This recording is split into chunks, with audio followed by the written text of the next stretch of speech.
விமானத்தில் வரும் பூத உடல், பாதிலேயே பலியான சோகம், கண்ணீரில் மூழ்கிய குடும்பத்தினர்கள். இப்போதைக்கு அவருடைய வீட்டுக்கு விரைந்திருக்காரு முதலமைச்சர் மு.க.ஸ்டாலின். நெஞ்ச பதற வைக்கிற அளவுக்கு இப்போ மோசமான ஒரு துயர சம்பவம் ஏற்பட்டிருக்கான். தமிழ் சினிமாவுடைய மிக முக்கியமான நடிகர் அஜித்குமார் அவர்கள், அவருடைய வீட்டில் தான் இப்போ இந்த அளவுக்கு ஒரு மோசமான நிலைமை ஏற்பட்டிருக்கு.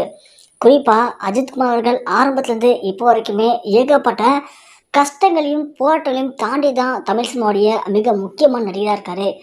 அப்படியாப்பட்ட அஜித்குமாருக்கு ஏற்பட்டிருக்க மிகப்பெரிய சோகம் அப்படிங்கிறது அவங்களுடைய மனைவிக்கு திடீர்னு உடல்நிலை சரியில்லாமல் போனது தான். அவங்களுடைய மனைவியான ஷாலினி தமிழ் சினிமாவுடைய மிக முக்கியமான நடிகையாக இருந்தவங்க. அவங்களுக்கு திடீர்னு உடல்நிலை சரியில்லாமல் போயிருக்கு. அதன் காரணமாக அவங்கள போன வாரம் திடீர்னு அப்போலோ மருத்துவமனையில் அனுமதிச்சிருக்காங்க. அவங்களுக்கு தேவையான சிகிச்சைகள் எல்லாமே அளிக்கப்பட்டிருக்கு. அவங்களுடைய உடம்புல ஏகப்பட்ட ரத்த நாளங்களில் கட்டிகள் ஏற்பட்டிருக்காம்.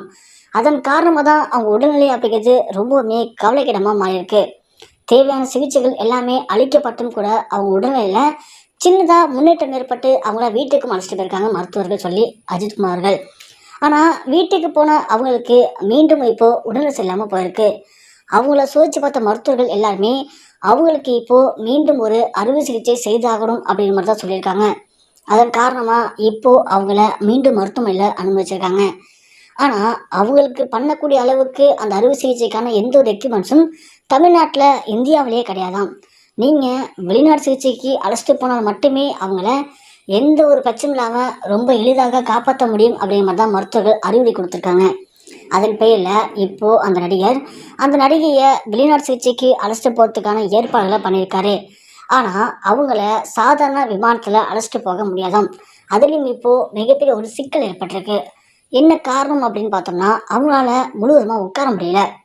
அவங்க உடல்நிலையில் சரியான ரத்த ஓட்டம் சீராக போகாததுனால அவங்க கை கால்கள் அப்புறம் உடம்புகள் எல்லாமே அங்கங்கே செயலிழந்து போகுது.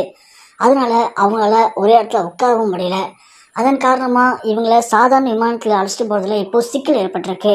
அதாவது அவங்கள விமானத்தில் அழைச்சிட்டு புறப்படும் நேரத்தில் தான் அவங்களால சுத்தமாக ட்ராவல் பண்ண முடியாமல் அவங்க வழியில் துடிச்சிருக்காங்க. உடனடியாக விமானத்தை பாதிலேயே தரையிறக்கி அவங்கள மீண்டும் வீட்டுக்கு அழைச்சி வரக்கூடிய நிலைமை ஏற்பட்டிருக்கு.